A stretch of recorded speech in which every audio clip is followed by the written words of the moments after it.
Hi everyone, greetings from National Skills Network. As you may be aware, government plays a very important role in the skilling ecosystem in India, and they have been the driving force behind many successful initiatives both from the central government and the state government. And today in this conversation we are going to look at a state which has come up with an innovative initiative which is making skilling aspirational in many ways. We are talking about Naan Mudhalvan, which means I am the first. The very name Naan Mudhalvan itself sounds very aspirational, and the government of Tamil Nadu through this scheme is driving a strong message to the youth of Tamil Nadu to help them become skilled, get the required qualifications, and also become employable and promote entrepreneurship as well. So let's get to learn more about the scheme itself by talking to the Managing Director, Tamil Nadu Skill Development Corporation, Ms. Innocent Divya, and also hear about what her plans are, what her vision is for making this scheme successful. We have with us Ms. J. Innocent Divya, IAS, who is the Managing Director of Tamil Nadu Skill Development Corporation. Welcome to this talk, ma'am. Thank you, Ms. Thank you so much for accepting our request. And we would like to know more about the scheme Naan Mudhalvan, which was recently launched by the Honorable Chief Minister of Tamil Nadu. So what is this scheme all about? What is the context in which it was launched? It would be really nice to know more, and how it's going to help, perhaps your vision in implementing the scheme as well. Thank you so much. I should thank Ms. Madhuri for reaching out on behalf of the NSN, the National Skills Network.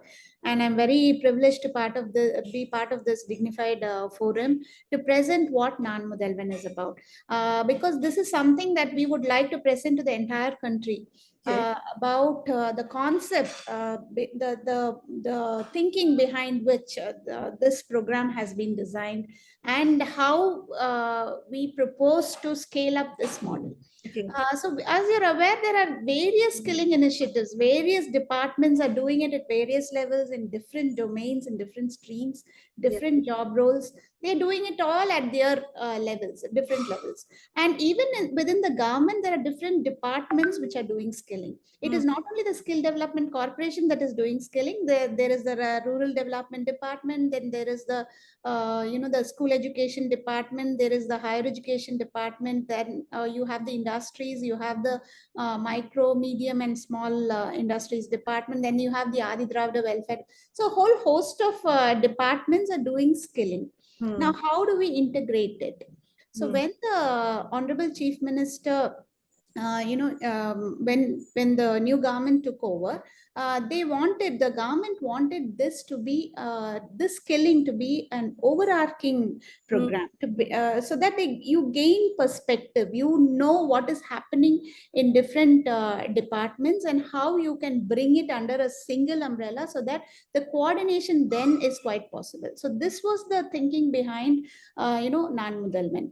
Now, this is an overarching skilling program for all the youth of Tamil Nadu between the age of 18 to 35. So we are integrating the skilling programs of all the departments, right from, even less than 18, right from schools. There are skilling courses, occasional courses offered in schools as well.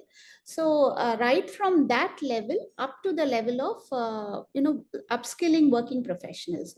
So the entire gamut of the youth population will be covered under the Naan Mudhalvan scheme. So what is Naan Mudhalvan about, and why is it so important that the country knows about Naan Mudhalvan? See, Naan Mudhalvan is, again, I would call it, in a single liner, you can call it as a leadership program. It is just to make the youth understand his potential, understand his own interests, his abilities, where his abilities lie, and give him the opportunity so that he is able to become a leader. He or she is able to become a leader in that particular area of expertise. This is basically what a one-liner about Naan Mudhalvan. So we start from schools. We've started from schools when the Honorable Chief Minister launched it on March 1st. this year, 2022. It was then that we started, launching it in schools. School program was first launched. Schools, what do we attempt to do? We attempt to give school children an entire, experience of the different opportunities that are there in different sectors. Right now, we are too constrained with professional fields of expertise like medicine or engineering, and even parents for that matter. When a child studies well, the parents, you usually pressurize them to choose medicine or engineering because they think that there are larger opportunities there, but that's not the truth. There are so many fields available, areas available, which are yet to be explored. So we are telling the children in schools that this is not the only thing that you can do. So understand what you're good at, understand your interest, and you can choose anything from these fields. These are the different options that are available. Basically, you can call it career guidance. But we are offering them a lot of professional expertise into the career guidance. We are telling them which are the premier institutes that they should opt for to get into, these lucrative job positions that they would like to follow then, and what are the training courses that are available. And if see, one thing that we feel that we should not constrain the students is with the lack of awareness. So we will tell them what the opportunities are, and then also give those resources that are required. If the child is not, sometimes, a child from the rural area might think IIT is beyond me, I cannot even think of an IIT or a premier institution like an IIT. But we are telling children in Tamil Nadu, no, aspire for it. You please aspire for it. For it, there is nothing that stops you. The sky is the limit for you. So if you have the interest, if you have the real passion to follow your dream, the government is there to help you. We are there to offer you resources. We are here to offer you the training resources, the material that are required, the financial resources that are required. So this is the school part of it. Okay. So once after graduating from schools, when they enter into colleges, what is the level of expectation of a college grad? Talk about engineering graduates. When they come out, how are they becoming industry relevant? They are choosing a domain of interest, and then when they come out, they start only after they graduate. Usually in college students, they don't have a career path in front of them while they enter into colleges. That is something very sad. So you decide what your area of expertise is, what is your area of interest, what you're good at, what you can prefer to do in the next 20 years, what you can see yourself doing in the next 20 years. So there is these 3 to 4 years that you spend in college should be made as rewarding as possible. That you make it you make it a career path. That is the path you will have to follow for you to attain a career position. Therefore, what you learn in college is very important. When you learn, you should understand what the industry is doing right now. When you want to have a position in the industry, when you are trying for an employment, are you employable? So this is what we would like to offer in colleges. On August 29th, the Honorable Chief Minister launched a portal, where we are bringing in all colleges, engineering colleges, arts and science, polytechnic, ITIs, and slowly in phase 2, we will also be bringing the other professional colleges like law colleges, fisheries, veterinary, and all these, professional college. Whole gamut of, college grads are going to be there. And what are we trying to do? We are trying to connect the industry to the academia. So we right now, there are so many fora in which people are talking about this industry academia connect, and it is happening in various states. It is happening in various methods. But here is a real-time portal which is bringing both together. So we have around more than 180 industries on the portal. They are into the portal by way of offering, jobs. They are offering internships. They are offering training. They are offering mentor connects. Anybody who's willing to volunteer as a mentor for college students, we are offering them that portal. So there are, and also campus adoption. wherever corporates are interested in adopting a campus, Yeah.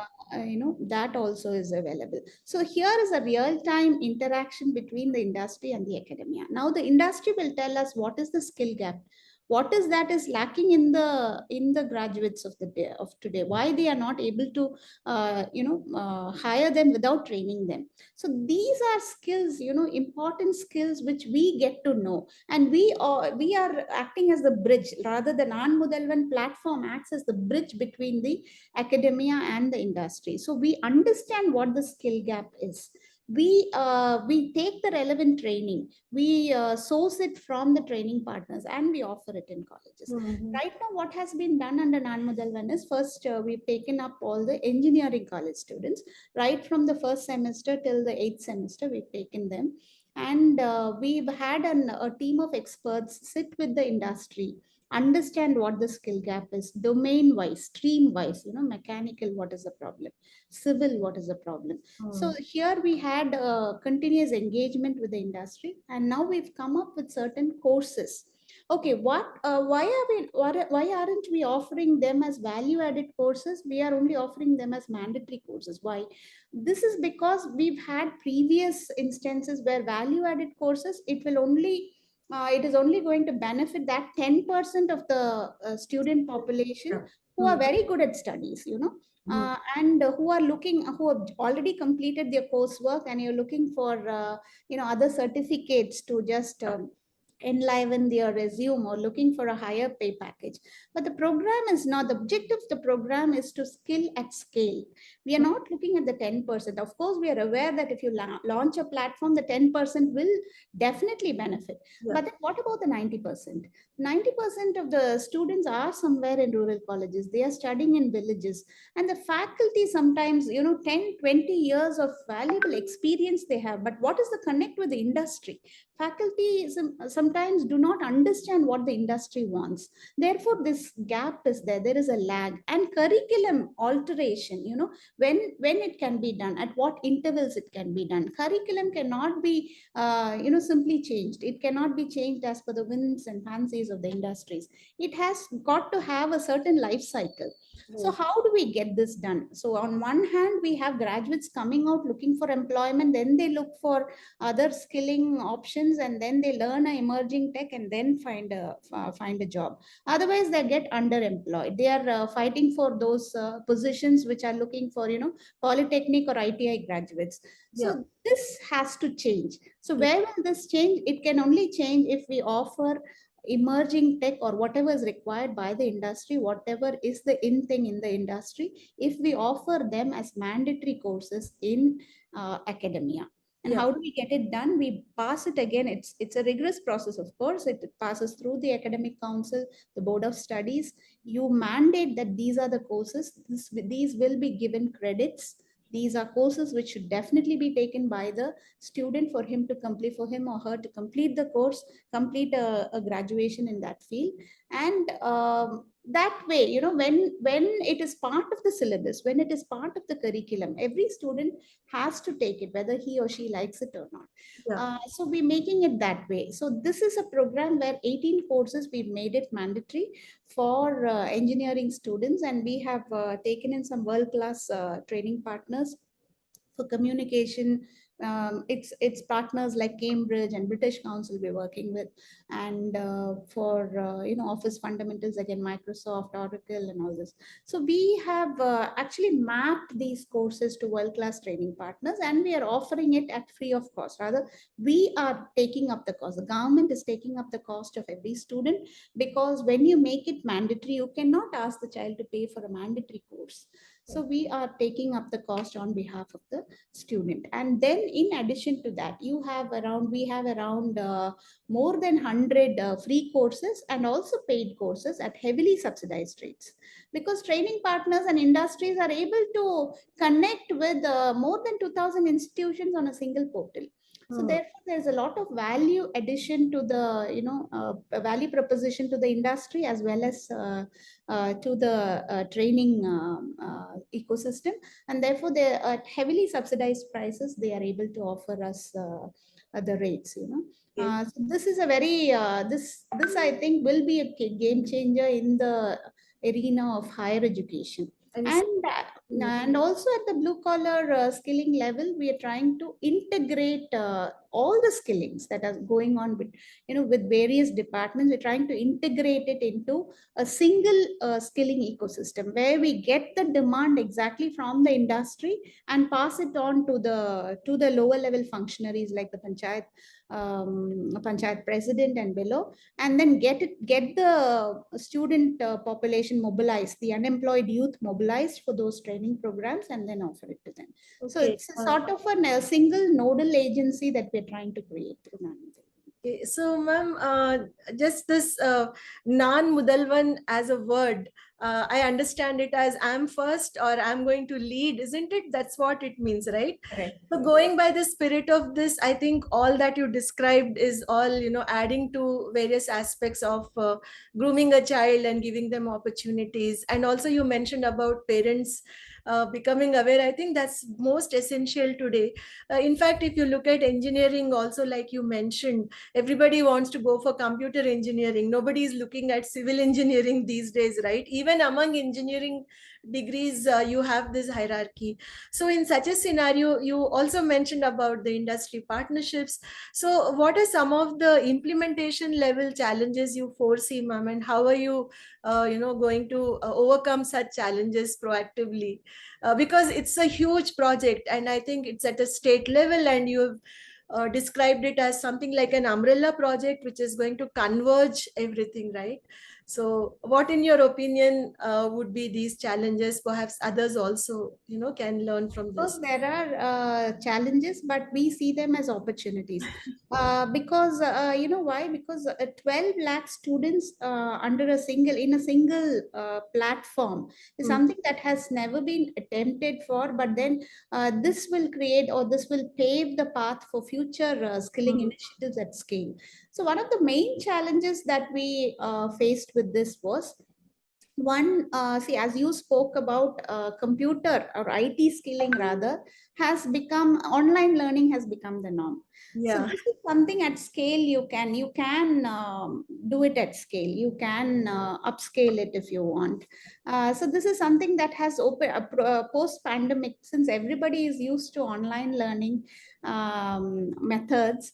So we thought, why not make use of this opportunity to reach out to the larger group, through online. And we see that the future of education itself, is about digital learning, more into, granular learning, and more of MOOCs coming into the education ecosystem. So it's time you start preparing the youth for tomorrow. And that's going to be the future. So most of these courses that we are offering are on an LMS platform. This portal is not an LMS. It is just an aggregator platform. But we have integrated with LMS, with a number of LMS platforms, and it's a single sign-on. So the student will have to sign on and then get onto the platform to take that course. Now, one challenge here is, of course, online learning. How do you monitor? How do you get to monitor? Because faculty, they physically train students, and you ensure that the student is physically present in class, whether he is mentally present in class or not. At least physically they are able to certain outcomes they are able to bring about. But what about online training? Online training is again a challenge. Of course, we will there are issues that what if a student doesn't even register for a course? If he doesn't complete it on time, what happens to his grades then? Does he get an arrear? Because right now we are giving credits to the course. So these are all challenges which we are fighting with. Right now, a TOT program is going on. With all these 18 courses, we are training the faculty to handhold, because we understand that without the faculty's knowledge, or without the faculty's facilitation, it would be very difficult, you know. So we are training the faculties. We want them to be mentors, just like they are physical mentors in the classroom. We want them to be online mentors as well. We want them to be partnering in every single initiative of Naan Mudhalvan. It is not that they are not stakeholders, or rather we are trying to replace the faculty by another training provider. It's not that. We want to make them feel included. We are rather trying to complement the system of education that they are offering. And we are aware of the excellent, the remarkable, the connect that they have with the students. And we want to embark upon that strength. We want to leverage that strength from among the faculty and ensure that the courses are completed by the students. So here, the mentors will be the faculty themselves, whom we've trained. Around 9,000 are getting trained now. So they will ensure that the student gets onto the portal and completes the course on time. We will be sharing dashboards with them. We will be telling them what the students' progress is. We will be mentoring them directly over, we have many online mentors also. We'll be mentoring them regarding the completion of the courses. And if there is any help that they would require, there's live instructor mentoring too. And there are some courses which are going to be offered physically. Now, how do we do it? Now, right now, we're talking about a whole state, and colleges which are geographically distributed in the entire state of Tamil Nadu. So we are now doing a very intensive sort of planning, in which we are, every student is being monitored. Every student, the number of students who are going to opt for a particular course, they are being clustered, and physical training will take place in a hub, where students will be brought and then trained. So they will have an intensive training for a period of 1 week to 10 days, where they will undergo physical training, if suppose physical training is required. For example, IoT, Internet of Things, requires physical training. AR and VR requires physical training. So all these courses, we are offering it in hubs, where children will be brought to these hubs, and then a whole week of intensive training will be given. And how do we evaluate it? We do not want any student to fail because of a Naan Mudhalvan elective. So we have given a 25% weightage for certification, and the rest 75% will be open to the mentor or the facilitator, rather the faculty, to do internal evaluation of the project that he or she submits. And then, so as a result, we will not be having any, not any, I cannot say, because if the student does not even take the course, he will definitely fail in that course. But then to a large extent, we have sort of balanced this, so that it is taken well by the student community, the faculty, and the heads of institutions as well. And industry also gets a leaderboard, gets to see a leaderboard of, suppose they are looking for an engineer with blockchain technology, with exposure to blockchain technology. They get to see the entire list of students who have taken that course, wherever they are, whichever part of the state they are, they get to see them. And slowly we are also planning to make this a hiring platform as well for the industry. So this is going to be again very holistic. I just thought I would ask you this, even though it is for Tamil Nadu state and enriching and empowering the students and all that, but in terms of partnerships, ma'am, do you also have partners who can come in from other states and join you? And if so, how do they do it? Because I think through our platform, many people probably would be interested to know on this aspect as well, if they can collaborate with you to implement these schemes, or to partner in some way, whichever way it is possible. Yeah. We are open to partnering with anybody with a good Great. intent, with the intent of skilling, Hmm. So it is not, we are not restricting ourselves to only Tamil Nadu or only the country. We are open to anybody who has interest in skilling. And this is our objective. I have made the objective of Naan Mudhalvan very clear. So with this objective, if anybody is interested in partnering with Naan Mudhalvan, they can send a proposal by soft copy to md@tnsdc.in. That's my mail ID. MD stands for Managing Director at TNSDC, that is Tamil Nadu Skill Development Corporation, TNSDC.in. So they can send a proposal. We will have a technical team evaluate it. Because we have a group of professors, from the engineering colleges, arts and science as well. We have a group of, team of professionals who will then evaluate the proposal, who will look at the content, who will look at the syllabus, who look at the course modules and the pedagogy, the mode of delivery, and then will get back to us. So once the proposal is approved by the technical team, and then we go into the rest of the aspects. So we are also open to different sorts of engagement, where CSR funding is one thing that we are looking at, because since this is targeting a larger audience of the entire college group in Tamil Nadu and out of school, out of formal education. So the entire gamut of youth is covered here. The entire domain is here. So even for CSR initiatives, we're looking at, we are open to, we're welcoming industries who would then like to, see their initiatives in a broader, on a broader canvas. And we are also open to models of engagement where centers of excellence can be set up, and physical training can be given. We have around 50 centers of excellence which we are collaborating with. We are open to more also. And then we also welcome campus adoptions by large corporates, if they are willing to invest in the network connectivity of and ensure that the infrastructure is built up, or they would like to hire from a particular or 4 or 5 campuses. They would like to train them in one particular technology and then hire from there. We are open to that. So different models. We have become very flexible. Rather, we have the skilling environment has to become like this. We can't say these are the set of rules, come within this. It is not like that. This is a broad framework within which different models of engagement we are open with.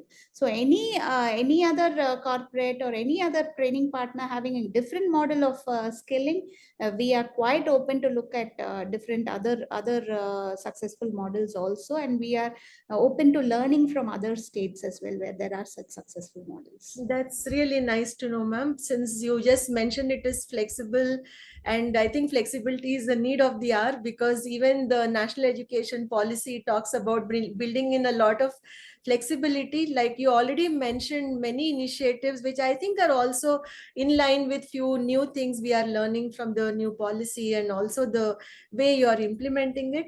So thank you, ma'am, for sharing all these details about Naan Mudhalvan scheme. And from NSN, if we are able to help you reach out to more people, we'll be very happy to do so in future as well. Thanks a lot, ma'am. Thank you very much, Ms. Madhuri. Thank you. Bye. Thank you.